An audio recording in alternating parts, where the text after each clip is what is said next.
Mon père est d'origine de l'Allemagne. Et en Allemagne, à Pâques, soit Ostern, en Allemagne, il y a plein de traditions à faire. Et dont une d'origine de l'Allemagne et qui s'était portée à travers le monde, c'est bien sûr le, le Ostenheisen, soit le lièvre de Pâques qui a été francisé comme le plus connu et non le moindre, lapin de Pâques. Mais bref.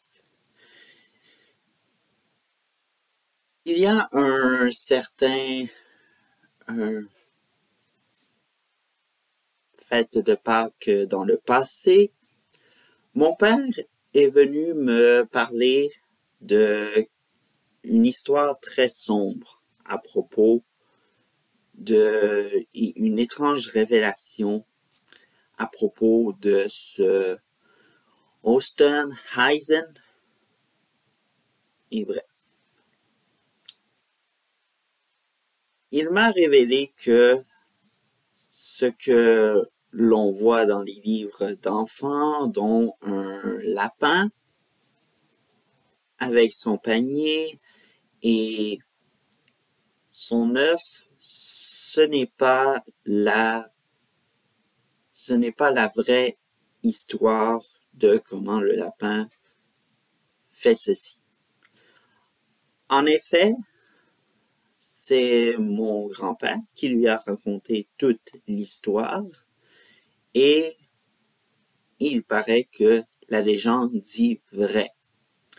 En effet, ce que nous mangeons et que nous appelons du chocolat de Pâques est en effet du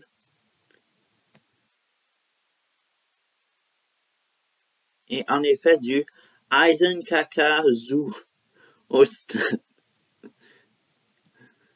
Ou sinon, si vous êtes moins fans des mots avec des espaces, vous pouvez dire du Osterheisenkakak. Bref.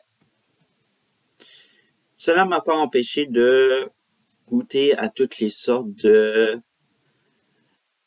ce qu'on pourrait traduire en français du caca de lapin de Pâques. Bref.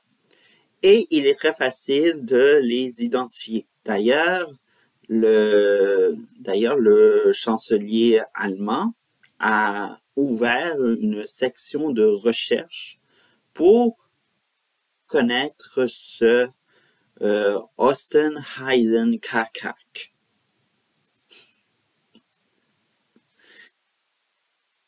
Il faut savoir que, évidemment, c'est facile de reconnaître quel Eisen a fait comme merde, évidemment.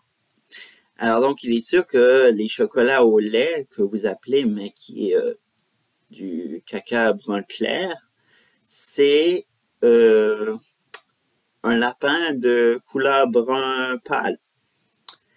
Si vous envoyez de couleur brun, ce qu'on appellerait du chocolat noir, mais qui est en effet du chocolat brun très foncé, c'est un lapin de Pâques sûrement très foncé brun.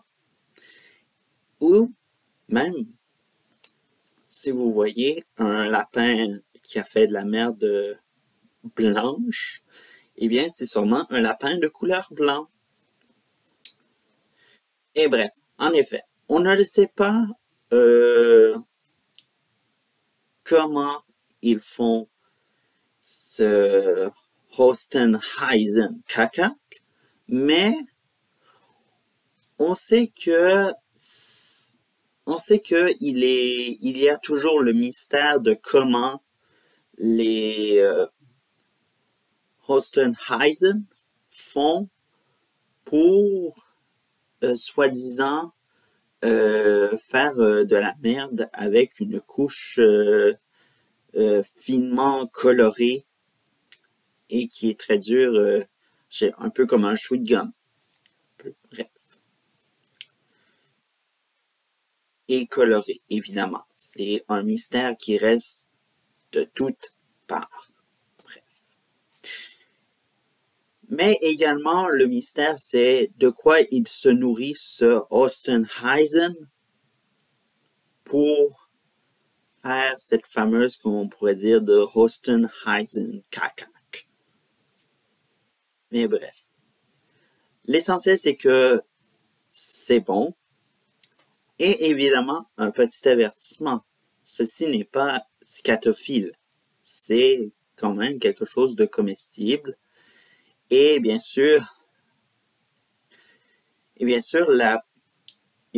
mon grand-père a raconté à mon père un jour, la première fois qu'ils ont vu un Ostenheisen qui faisait un Ostenheisen kakak en forme de poule, parce qu'il faut savoir que, évidemment, le